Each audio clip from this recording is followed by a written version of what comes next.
Oke.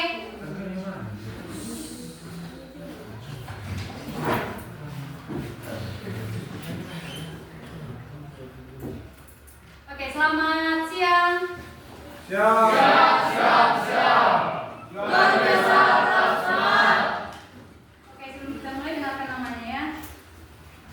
Alvaro, Andra, Anggreni, Arina, Dini, Bernadette, Blessing, Bona, Bram, Christian Ramos,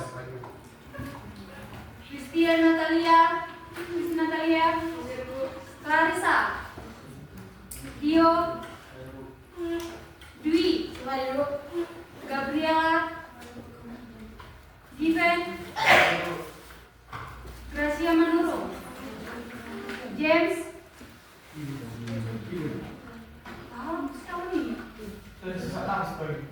oh dia datang baik. Juana Huta Barat, tapi udah selesai. Johan,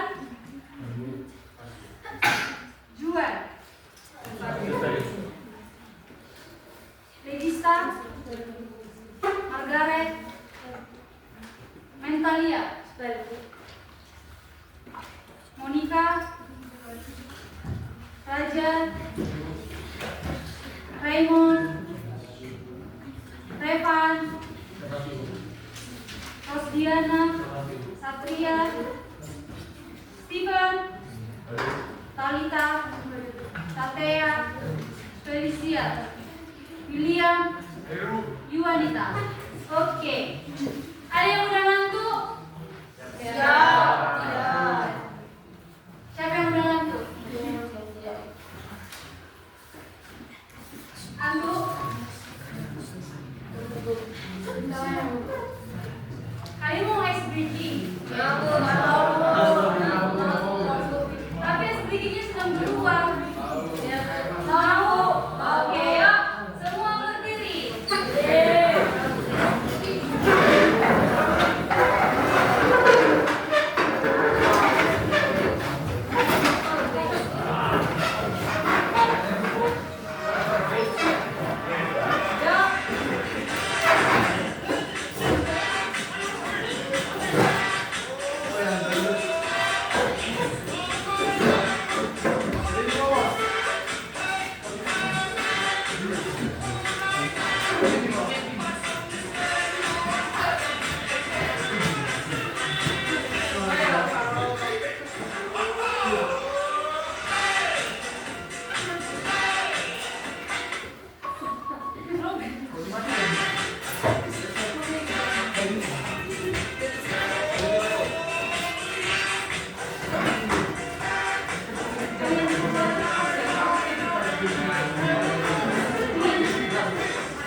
Kalau sebelumnya kita sudah membahas tentang kolonialisme Portugis dan juga Spanyol.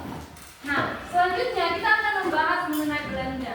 Nah, kalau kita membahas Belanda, itu yang pertama kita bahas itu adalah mengenai VOC. Oke, ada pertanyaan nih. Nah, kalian semua pasti sudah mendengar VOC kan, Nak? Nah, jadi menurut kalian apa beda VOC dengan perusahaan yang ada di Indonesia sekarang? Yuk, perusahaan apa yang kalian tahu? Perusahaan Indomie. Dan oke, apa lagi perusahaan yang kalian tahu? Yo, satu lagi. Wings, apa lagi? Jarum. Perusahaan apa? Banyak sekali perusahaan di Indonesia. Nah, pertanyaannya, VOC kan perusahaan juga, nah. Apa bedanya? Perusahaan VOC dengan perusahaan sekarang. Yuk. Kalau VOC memiliki militernya sendiri, kalau sekarang tidak ada. Oke, Besi. VOC itu perusahaan yang bersifat kolonial yang sistem itu penguasaan gitu dan merasa hak otoriter gitu. Oke, kalau perusahaan sekarang? Perusahaan sekarang itu udah mengarah ke lebih berfokus ke kemajuan perusahaan itu, terus gak ada niat untuk menjajah gitu. Benar. Kalau VOC, VOC itu perusahaan di bidang monopoli atau menguasai dengan memberikan kerugian bagi masyarakat. Karena perusahaan modern sekarang ada perusahaan rokok, Indomie, itu adalah perusahaan-perusahaan yang tidak melakukan monopoli terhadap masyarakat. Dengan kata lain, perusahaan itu tidak memberikan kerugian yang signifikan bagi masyarakat. Oke, kita lihat mengenai VOC. Siapa yang tidak pernah mendengar VOC? Kapan dibentuk VOC?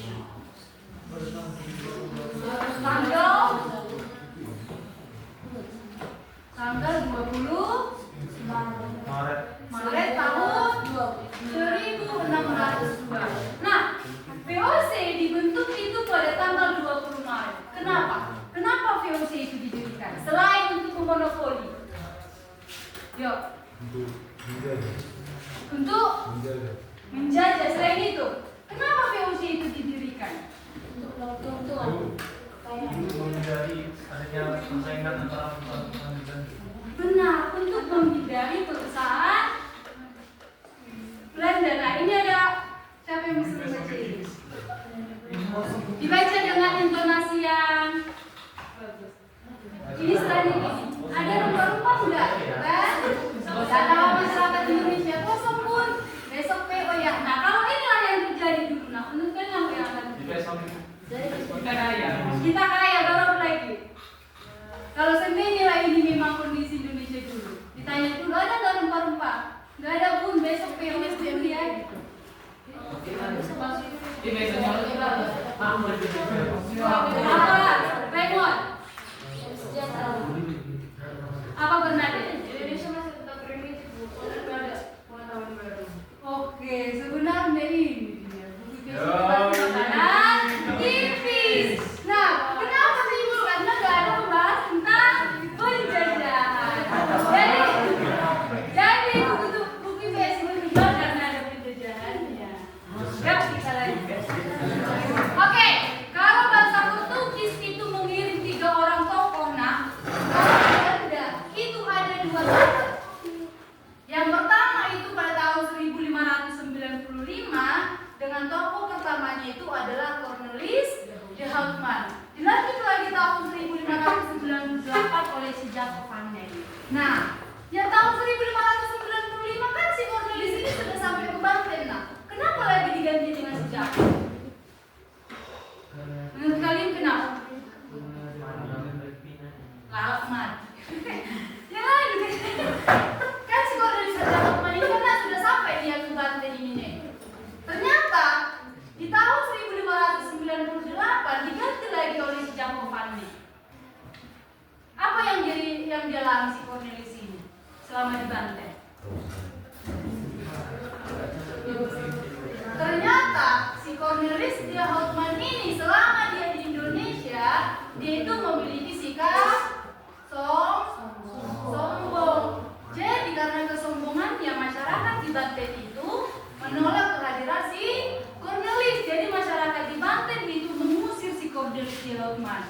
Nah kemudian dilanjut lagi si Jacob van Dyk. Si Jacob van Dyk ini itu datang ke Banten ke Indonesia itu melalui jalur yang sudah dijalani oleh si Cornelius. Nah kalau si Cornelius ini di Indonesia itu bersikap sombong, maka belajarlah si Jacob van Dyk dari pengalaman. Si Jacob van Dyk ini bersikap ramah. Nah selama di Indonesia si Jacob van Dyk ini ramah lagi kepada seluruh masyarakat di Banten, sehingga si Jacob van Dyk ini berhasil memperoleh rempah. Nah, keberhasilan si Jacob van Dyk ini ternyata itu memberikan pengaruh bagi pedagang-pedagang Belanda lainnya.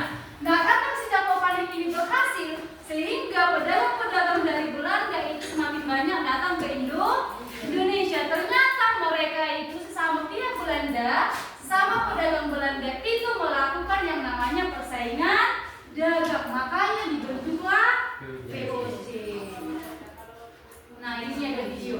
VOC dengan satu bos saja ya. Kalau yang maunya dua itu sebutan untuk teknologi pas saja, milik HP yang tidak boleh disebut namanya.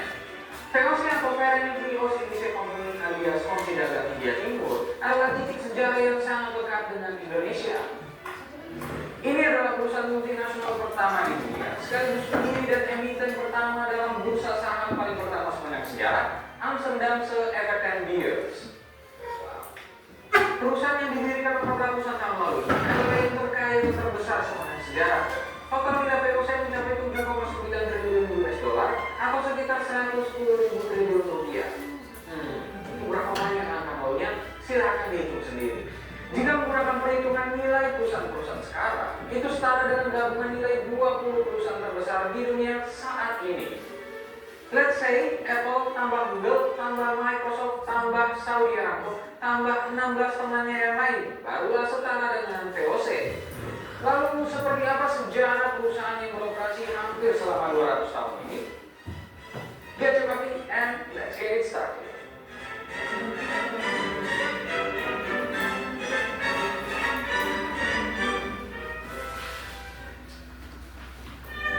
Sejarah VOC memang punya kaitan erat dengan penjelajahan dunia. Kala itu, sekitar abad ke-16, daratan Eropa sedang dilanda cukup banyak perang.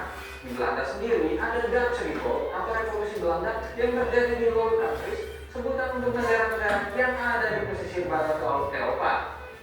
Kondisi ini membuat para pedagang merasa perlu untuk mencari pusat perdagangan di timur, terutama yang kaya akan komoditas rempah yang kala itu menjadi primadona.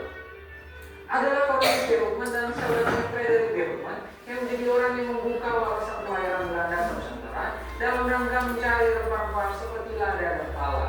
Yes, mereka berlayar untuk bumbu dapur cuy. Pelayaran awal yang terjadi antara tahun 1595 sampai 1597 ini menjadi jalan untuk mendapatkan informasi jalur pelayaran ke Nusantara. Pelayaran ini kemudian diikuti dengan pelayaran-pelayaran selanjutnya, misalnya dilakukan oleh Jacob van Dyk, orang Belanda pertama yang tiba di Maluku di Spice Islands. Pulang dari Maluku, Van Dyk membawa keuntungan 400% dari perdagangan rempah-rempah yang dilakukannya. Maka makin banyaklah pelaut dan pedagang Belanda yang datang ke Nusantara. Para pelaut Belanda ini kemudian ikut terlibat dalam politik, misalnya ketika bergabung dengan penduduk tanah itu di Serang dan di beberapa pulau lainnya di Maluku untuk melawan orang-orang Portugis yang terlebih dahulu datang ke Indonesia. Namun, investasi perdagangan rempah punya risiko yang sangat besar. Selain karena perjalanan yang jauh dan memakan biaya yang banyak, ada pula ancaman bajak laut, penyakit, pundak lokal, fluktuasi harga dan persediaan bahan baku. Perjalanan Frederik de Houtman misalnya, dia kembali ke Belanda dengan separuh kru saja. Separuh yang lain meninggal dalam pertempuran akibat penyakit dan lain sebagainya. Maka muncullah ide untuk membuat semacam komisi atau kartel yang mampu mengontrol suplai rempah serta menjamin agar perdagangan dan pelayaran bisa berjalan tanpa hambatan dari persaingan bisnis maupun dari bajak laut. Pada tahun 1902, British East India Company. Hal ini kemudian dilihat Belanda sebagai ancaman. Pemerintah Belanda kemudian mensponsori lahirnya VOC pada tahun 1682 dan memberinya hak monopoli perdagangan di Asia. VOC sendiri didirikan oleh merger 4 perusahaan dagang, yakni Barbacha Company, Company Van Beret, Company Canada Moscheron, dan Berkshire Company. VOC kemudian diberikan hak untuk memonopoli dan menjual kembali pala cengkeh dan bunga pala dengan harga mencapai 14 hingga 17 kali lipat dari harga yang dibayarkan di Nusantara. Ia juga diberi hak untuk membangun benteng pertahanan, memiliki tentara sendiri, dan membuat perjanjian dengan penguasa-penguasa di Asia. VOC bahkan boleh memaklumkan perang atau menyatakan perdamaian. Menurut wilayah di luar Belanda, pemerintah daerah tersebut mengeluarkan mata uang hingga memungut pajak. Tak heran, banyak yang menyebutnya sebagai negara di dalam negara. Pada tahun 1610, diperkenalkan posisi gubernur jenderal. Walaupun demikian, kontrol atas perusahaan ini tetap ada di tangan Hiram 17, yakni sebuah dewan pemegang saham yang beranggotakan 17 orang. Katanya nih, ada sebuah lemari dokumen VOC di Belanda yang hanya bisa dibuka oleh 17 kunci dari Hiram 17. VOC makin bertambah kuat ketika Jan Pietersen pun ditunjuk menjadi gubernur jenderal VOC. Ia melihat VOC bisa menjadi penguasa Asia, baik dari sisi politik maupun ekonomi. Pada 30 Mei 1619, berbekal 19 kapal, ia menyerang Jayakarta dan berhasil mengalahkan pasukan kerajaan Banten, kemudian mendirikan Batavia sebagai headquarter VOC. Kemudian, pada tahun 1620, hampir seluruh tanaman di Kepulauan Banda digantikan dengan cengkeh dan pala untuk kebutuhan ekspor. Program ini membuat VOC terus berkembang pesat menjadi kekuatan yang sangat besar. Hingga tahun 1669, VOC menjadi perusahaan terkaya dalam sejarah dengan aset 150 perahu dagang, 40 kapal perang, 50.000 pekerja, 10.000 tentara, dan pembagian dividen hingga 40%. WOW alias wow. VOC tercatat kerap mengalami konflik dengan Inggris. Dinamika hubungan tersebut terus memburuk setelah terjadi pembantaian di Ambon pada tahun 1623. Kala itu terjadi penyiksaan dan eksekusi yang dilakukan oleh VOC kepada 20 orang. Di antaranya ada 10 pegawai British East India Company atas tuduhan pengkhianatan. Tragedi ini merupakan buah dari persaingan kedua perusahaan India Timur itu dalam perdagangan rempah hingga menjadi sumber ketegangan antara kedua negara. Persaingan ini akhirnya memuncak dalam Anglo-Dutch Wars antara Inggris dan Belanda pada tahun 1652 sampai 1784 yang terjadi dalam 4 tahap. Pasca perang tahap keempat antara tahun 1780 sampai 1784, VOC berangsur mengalami krisis finansial. Jan de Vries dan Ed van der Woude dalam The First Modern Economy menyebutkan beberapa faktor yang menyebabkan VOC mengalami kemunduran, mulai dari perubahan peta politik dan ekonomi di kawasan Asia, tingginya angka kematian pekerjanya, korupsi yang menjangkiti para petingginya, serta kebijakan dividen besar yang membebankan perusahaan. Selain itu, sejumlah peperangan yang dilakukan, misalnya melawan Sultan Hasanuddin di Goa, memakan biaya yang sangat besar. Selain itu, ongkos untuk membayar pegawai yang mengandar juga tidak murah. Belum lagi, saingan dagang yang bertambah beserta upaya-upaya invasi yang tiada habis-habisnya. Akhirnya, VOC dibubarkan pada 31 Desember 1799. Warisan yang ditinggalkan VOC lantas dilungsurkan ke Belanda berupa kantor dagang, gudang, benteng, kapal, daerah kekuasaan, serta berupa utang 136,7 juta gulden.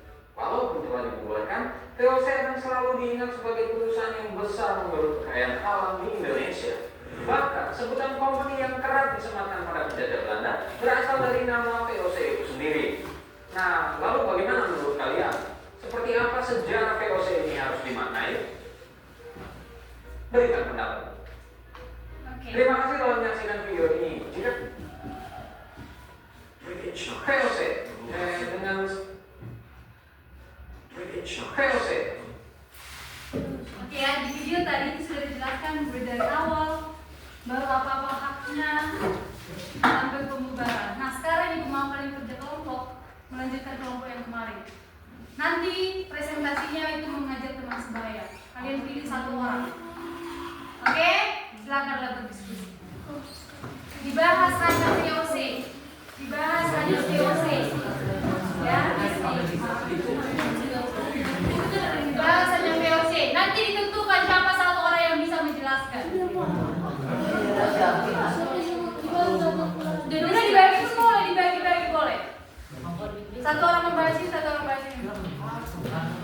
Raja membahas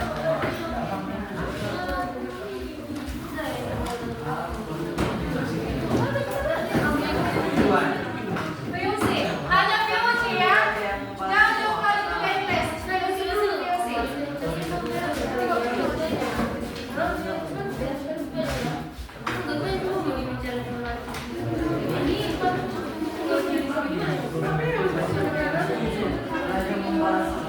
Kan ada device kali ya. Pakailah device. Kalau bisa.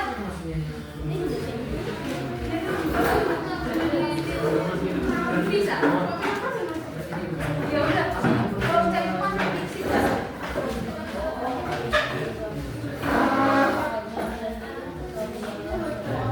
Dimanfaatkanlah device di jalan yang lain-lain. Jangan di mana main handphone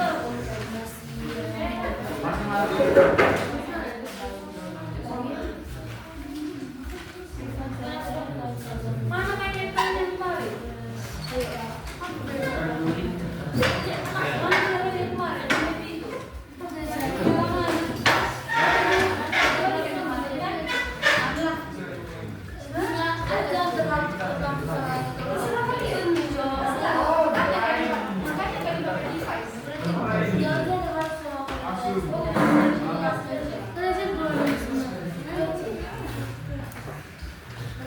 kemarin? Gimana main handphone kemarin dulu? Ya selama.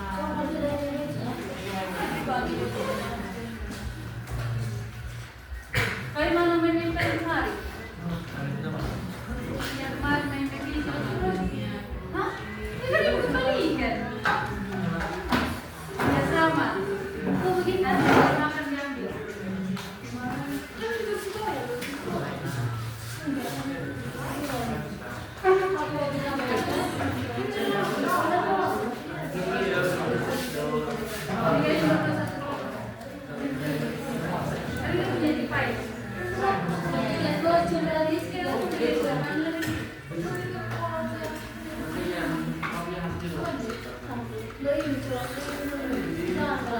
Nanti kita pilih siapa? Siapa yang kenapa dia mau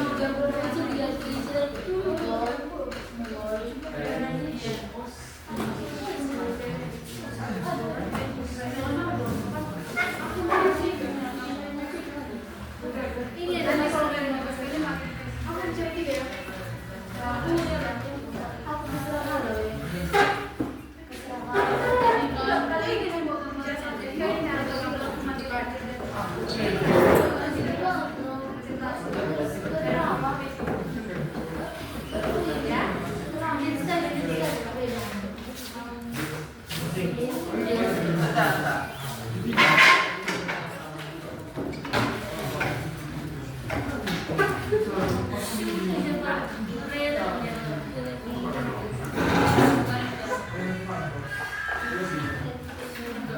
jangan buka yang lain-lainnya.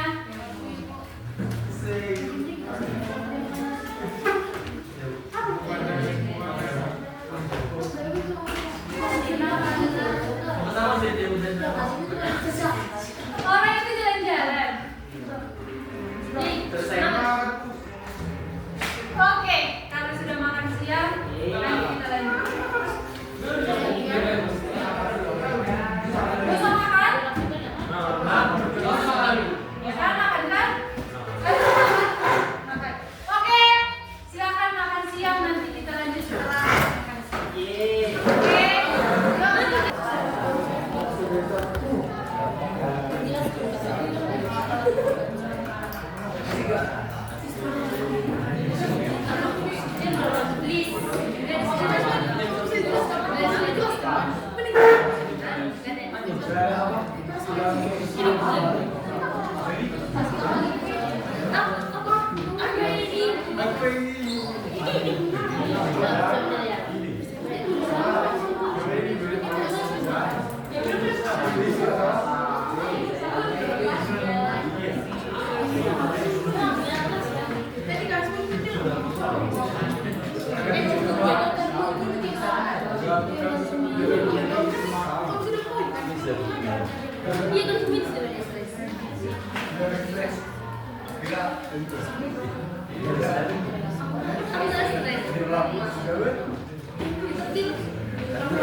Kita tutorial dari 7 kelompok.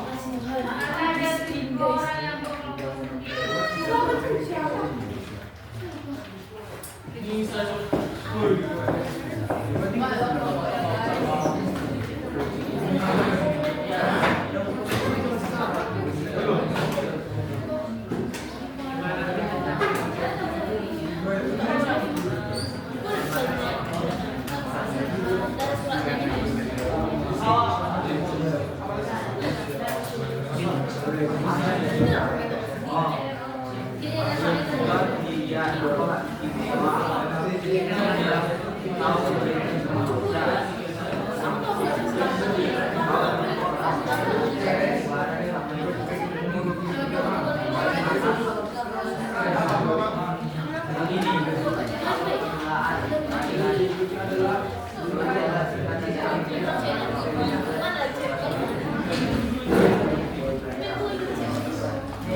Kayak gimana dulu?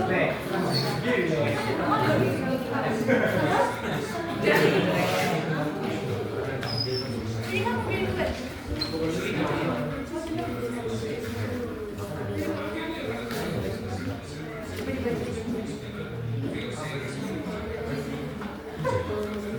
Ini yang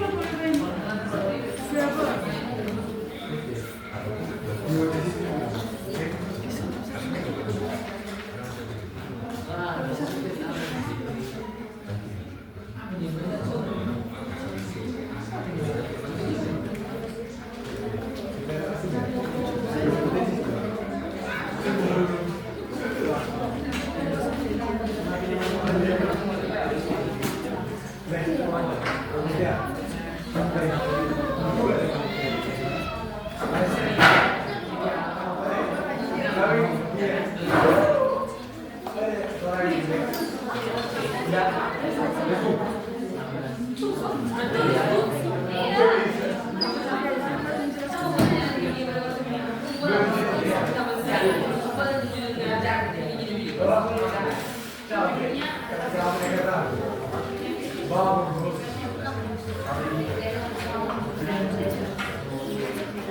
Oke, kita spin ya.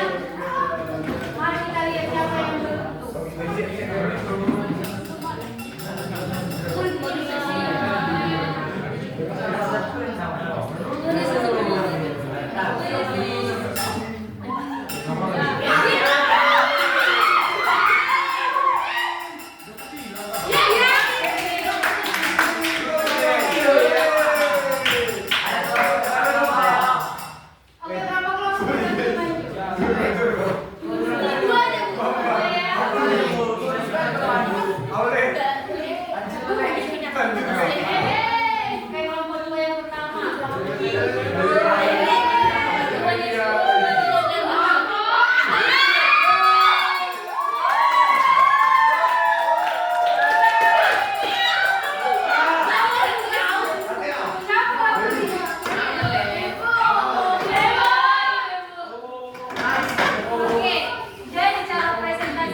Seperti yang kita tahu sendiri, Portugis dan Spanyol itu sudah berada di Indonesia sejak tahun 1512 dan 1522. Sehingga pengaruh Portugis dan Spanyol di Indonesia ini sudah jauh lebih memadai, sudah jauh lebih besar pengaruhnya, baik di politik di kerajaan-kerajaan maupun di perdagangan. Sehingga lobbying dari Portugis dan Spanyol ini sudah pasti sangat mempengaruhi perdagangan yang dari Belanda. Contohnya kalau kita buka pasar gitu kan, pasti yang udah lebih lama pasti lebih banyak dikenal orang daripada kita yang baru buka gitu. Jadi ekspansi mereka itu sudah pasti lebih besar daripada Belanda yang baru mau datang. Nah selanjutnya itu khusus buat mereka sendiri itu mendapat rempah dalam jumlah besar, namun harganya ditekan. Sehingga kalau mereka menjual di daerah mereka di Eropa, yang notabene Konstantinopel telah terblokade, sehingga mereka dapat menjual dengan harga yang jauh melambung. Sementara dari pemasoknya dari Indonesia, mereka beli dengan harga semurah mungkin. Gitu.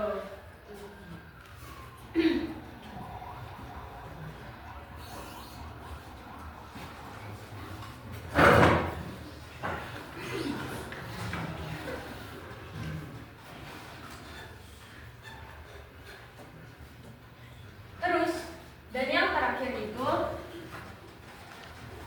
menetapkan kedudukan Belanda di Indonesia. Nah, VOC ini merupakan salah satu pilar yang menunjukkan bahwa Belanda pernah berada di Indonesia. Gitu.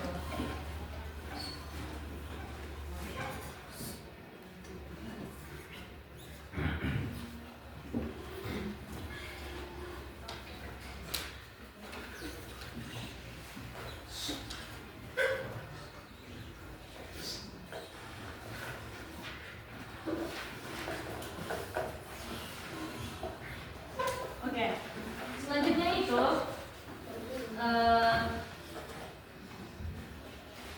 VOC ini berdiri dipimpin oleh Johan van Oldenbarneveldt.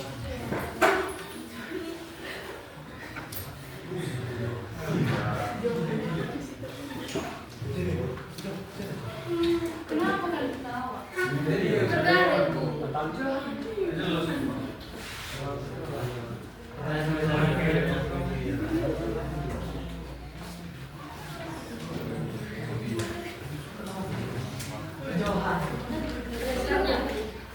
Nah, selama kedudukan VOC di Indonesia yang notabene melakukan kolonialisme terhadap Indonesia, ada 4 kebijakan yang mereka lakukan. Yang pertama itu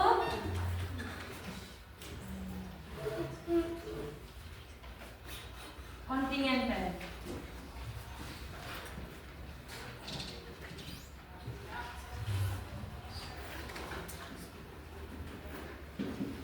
Jadi kontingenten ini merupakan kebijakan di mana pajak yang dibayarkan masyarakat itu wajib berupa hasil bumi dan dibayarkan langsung atau diberikan langsung kepada VOC. Nah, jadi di setiap daerah itu udah ada sentral VOC yang mengumpul setiap pajak dari masyarakat.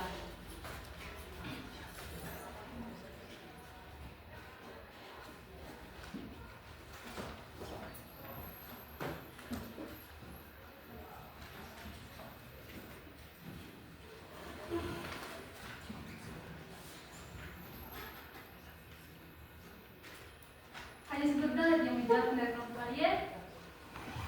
Ya, Ben? Ada yang bagiannya kan? Mereka tinggal cari-cari. Oke. Terus yang kedua itu namanya itu Verlicht Levrenkan. Nah, ini merupakan penyerahan wajib hasil bumi dengan harga yang telah ditentukan oleh VOC. Jadi VOC ini menetapkan peraturannya itu setiap tanah yang digunakan masyarakat itu adalah milik pemerintah, sehingga masyarakat harus membayarkannya kembali kepada pemerintah. Namun masyarakat itu harus mengusahakan apa yang mereka kerjakan itu di tanah yang milik pemerintah itu bukan dibayarkan lagi dengan uang, melainkan tadi dengan hasil. Nah, jadi hasil bumi ini diserahkan kembali kepada yang itu tadi kan pajak. Nah, ini beda lagi yang penyerahan wajib ini. Jadi apapun yang ditanam di tanah pemerintah atau di tanah masyarakat itu wajib diberikan kepada VOC, gak dibolehkan dijual kemanapun. Jadi itu harganya udah ditetapkan kian sama VOC. Jadi apapun di tanah mereka wajib setor ke VOC, gitulah ceritanya. Jadi itulah hasil penyerahan wajib hasil bumi.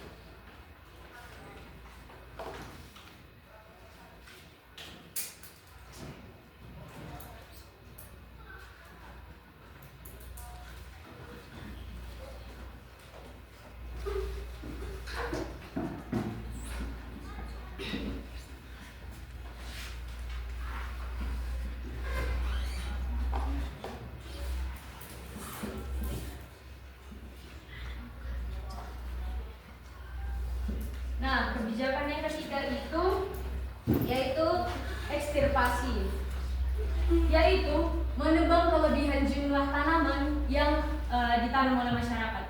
Jadi itu udah ditetapkan kian jumlahnya, udah ditetapkan harganya. Jadi kalau ada yang kurang, masyarakat harus menambahnya. Itu dari dananya masyarakat sendiri. Sementara kalau ada yang kelebihan bibitnya ini atau kelipatan yang disetujui oleh VOC itu dipotong, ditebang. Jadi harus benar-benar sesuai sama yang ditetapkan oleh VOC.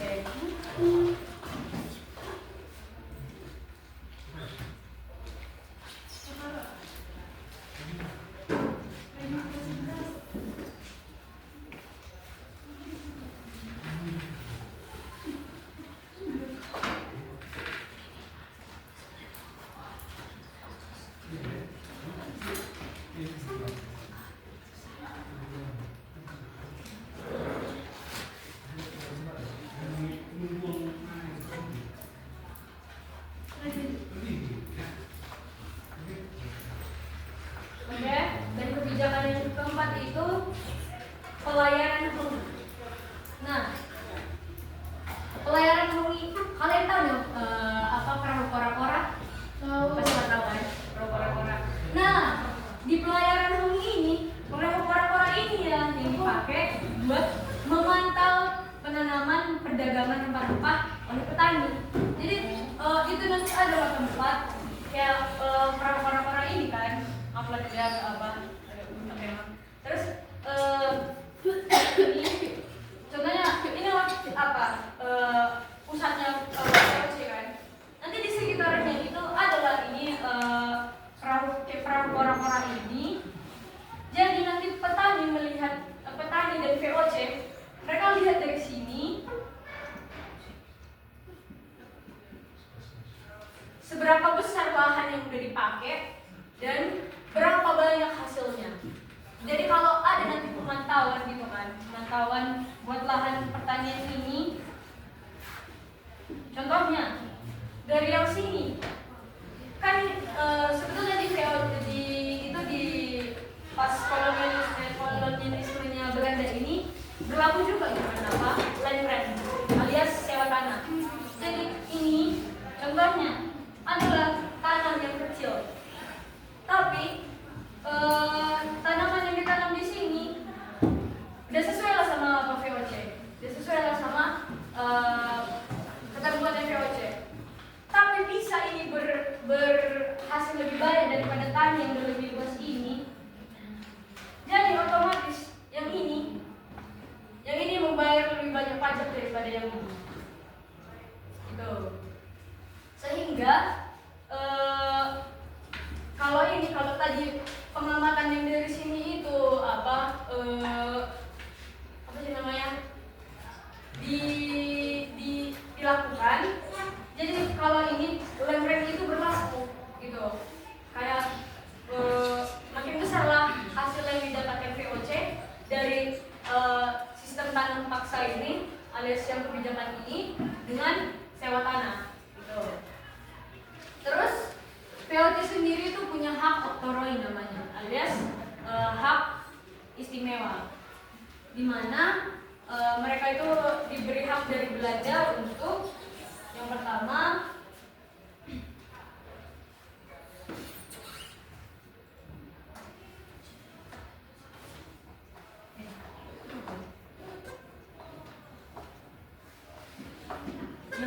itu monopoli perdagangan.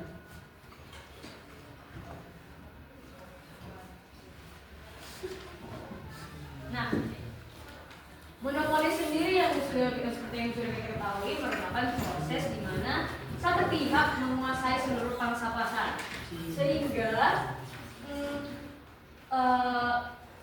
pihak tersebut merupakan sentral dari perdagangan, baik itu perdagangan rempah-rempah pada saat ini ataupun saat ini sudah banyak gitu kan. Nah, monopoli sendiri ini ada di berbagai aspek. Nah, salah tiganya itu yang pertama perdagangan,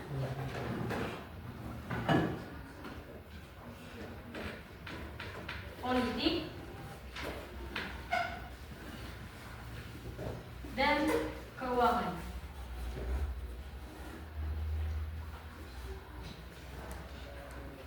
Jadi Belanda bukan hanya VOC bukan hanya monopoli perdagangan, akan tetapi untuk menetapkan perdagangan mereka harus menjalin kerjasama dengan kerajaan-kerajaan.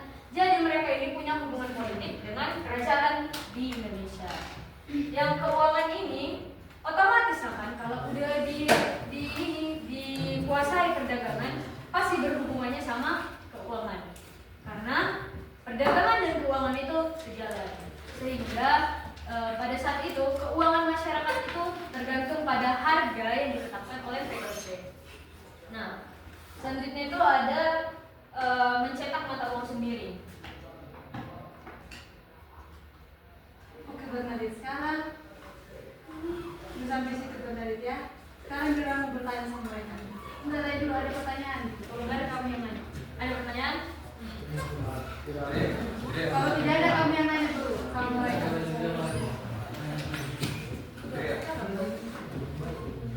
Ada yang mau bertanya? Tidak ada, kamu yang bertanya Bernadette.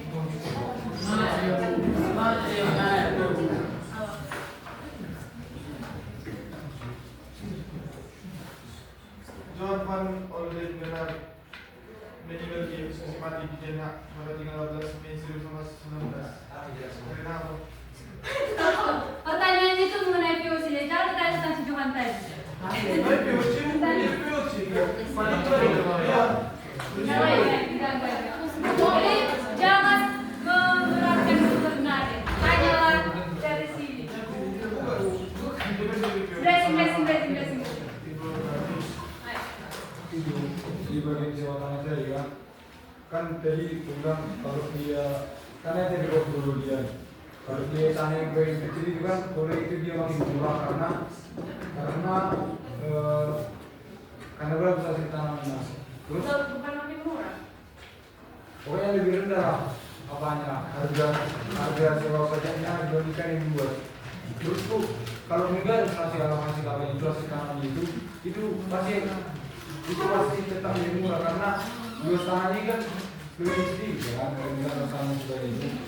Nah, jadi itu tanah Oh, kamu memberikan pendapat, nak? iya. Bukan bertanya. Iya. Oke. Yang mau bertanya ada?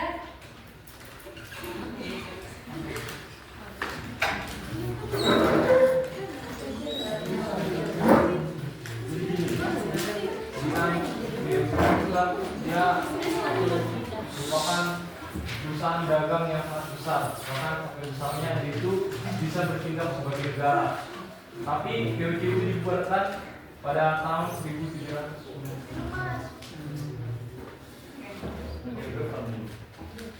Oke. Begitu.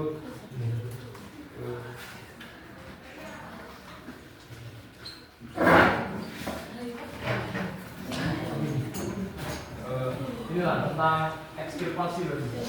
Misalnya adalah daerah tanaman yang berlebih. Nah, dia kan untuk menjaga kuantitasnya biar harga yang tidak jatuh kan dibakar tuh. Jadi gimana tuh rakyat bisa bertahan selama kan mereka kan kerja lebih, sementara yang berlebih harusnya buat mereka malah dibakar. Jadi Jadi tahu kan kita prinsipnya kolonialisme dan monopoli. Jadi kalau kita bilang kolonialisme itu gimana bilangnya? Nah, kolonialisme itu sendiri berasal dari kata kolonus, yang artinya kolonus yang artinya itu menguasai. Oke, ini yang pertama. Terus yang kedua itu siapa yang melakukan ini? Itu koloni. Jadi objek dari menguasai ini sendiri adalah koloni ini. Nah, jadi prinsipnya itu tidak memikirkan masyarakat. Oke? Jadi Belanda itu nggak memikirkan sama sekali apa yang dirasakan oleh masyarakat Indonesia, sehingga mereka melakukan kolonialisme tadi. Jadi itu salah satu cara mereka untuk melakukan praktek kolonialisme ini. Kalaupun berlebih, yang penting mereka dapat untung. Itu yang pertama. Yang penting mereka dapat untung. Terus yang kedua, sesuai kualitas dan kualifikasinya mereka. Gitu. Jadi kalau ditanya apa dampaknya atau gimana yang dirasakan oleh masyarakat Indonesia, itu kita tahu sendiri pasti melarang. Nah, jadi kalau prinsipnya kolonialisme ini sendiri tidak memikirkan masyarakat gitu lah. Oke, bisa ada pertanyaan?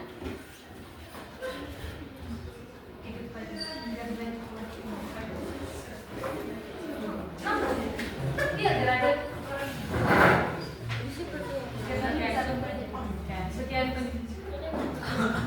Sekian penjelasan dari saya. Terima kasih. Oke, penjelasan sebenarnya itu penjelasannya masih sampai ke hard of Chloe. Kelompok 3. Yuk. Aja kelompok 3. Kali kelompok 3 itu mulai menjelaskan itu mulai dari hak istimewa. Hak istimewa. Oke, dari awal bawa cepet. Yuk.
yang bertujuan untuk memonopoli perdagangan di Asia termasuk di Indonesia. Jadi tujuan utama VOC itu untuk merebut rempah-rempah dari Indonesia dan memaksa Indonesia untuk terus hanya menanam rempah-rempah untuk keuntungan mereka sendiri.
Jadi awalnya para pedagang Belanda itu sudah pergi mandiri ke Indonesia untuk berdagang secara mandiri. Tetapi mereka menyadari bahwa hal itu menimbulkan kerugian karena terjadinya persaingan antara sesama pedagang dari Belanda. Dan juga pada saat itu di Indonesia sudah ada Portugis, lalu Belanda melakukan perang dengan Portugis, di mana perang itu adalah 8 tahun perang.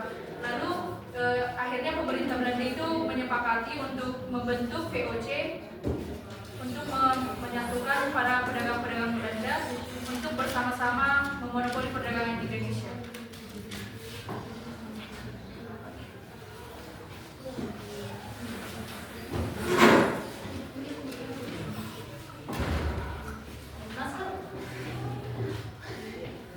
Coba-coba ganti kayak gitu. Kota besar dari VOC itu berada di Batavia atau yang sekarang kita sebut itu sebagai Jakarta. Nah, dan bentuknya pada tahun 1919. Dan setelah VOC mengatur seluruh kegiatan dagang dan politiknya di Nusantara. Masa kejayaan VOC ini terjadi pada abad ke-12 sampai ke pertengahan abad ke-18.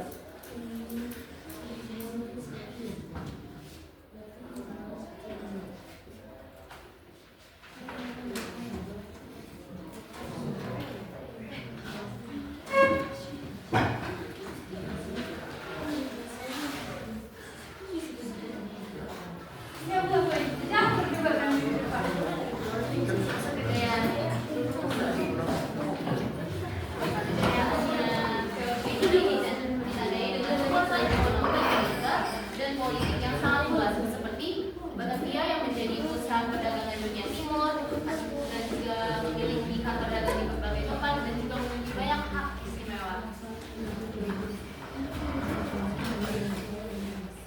Jadi hak istimewa dari VOC itu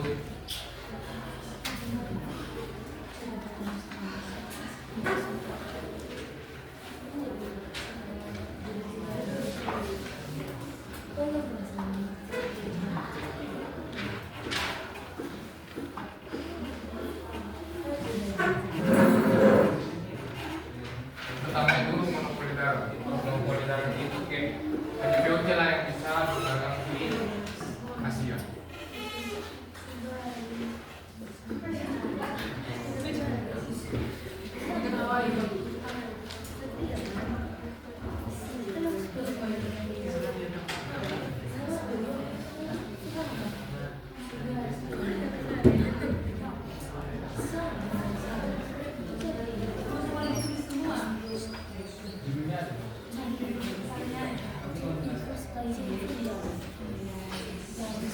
Baru yang kedua itu VOC itu telah melakukan perjanjian dengan Federasi Asia.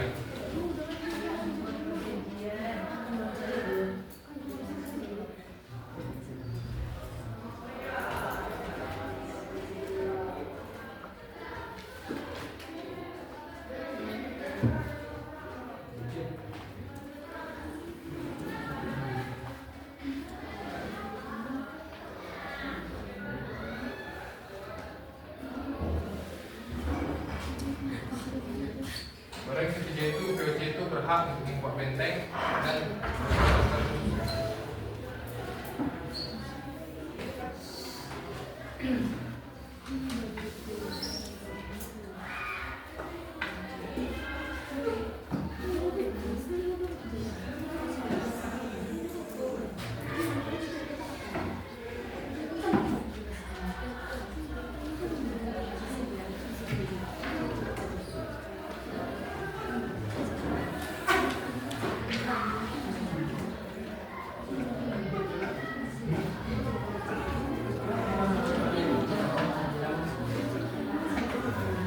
terakhir itu VOC itu berhak untuk membuat uang sendiri meskipun VOC itu hanya sebuah perusahaan.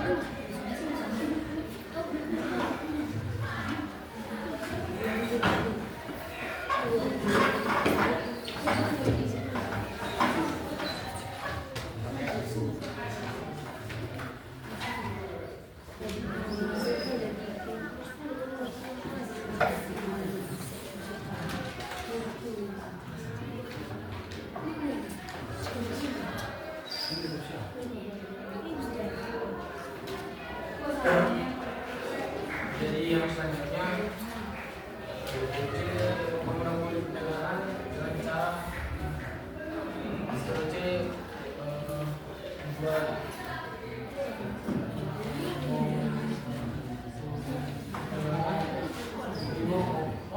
Memonopoli.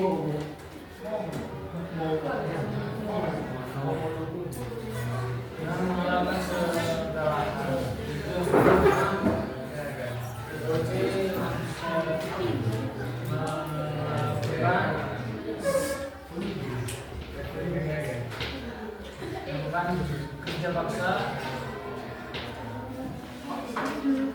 terhadap masyarakat Indonesia. Dan yang kedua, VOC melakukan pemberdayaan di Banda pada tahun 1621 yang tujuan untuk mendapatkan pahala dan harapannya. Dari ketiga, VOC melaksanakan VOC meluput untuk kegiatan kerja.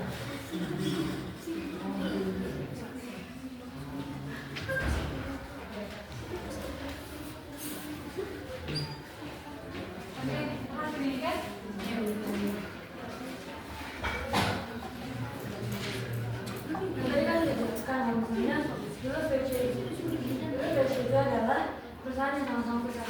Namun dari perusahaan VOC ini mereka juga bakalan menurun. Nah di sini ada terdapat masa jatuhnya VOC.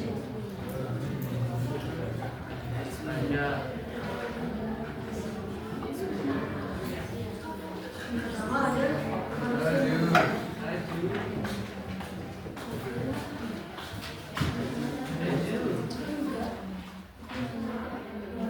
Vision ini dulu kan perusahaan yang sangat besar, tapi ada beberapa faktor yang bikin akhirnya Vision itu jatuh. Yang pertama adalah posisi internal. Nah, misal kalau Vision ini adalah sebuah raksasa, dan dalam raksasa itu ada rakyat yang naratif rakyatnya ini makin lama semakin malu. Nah, begitu juga lah Vision. Vision ini perusahaan yang besar, namun dalam Vision ini ada aja pembangun yang malah mementingkan diri sendiri dan malah korupsi yang bisa membuat malah Vision semakin buruk. Nah, yang kedua,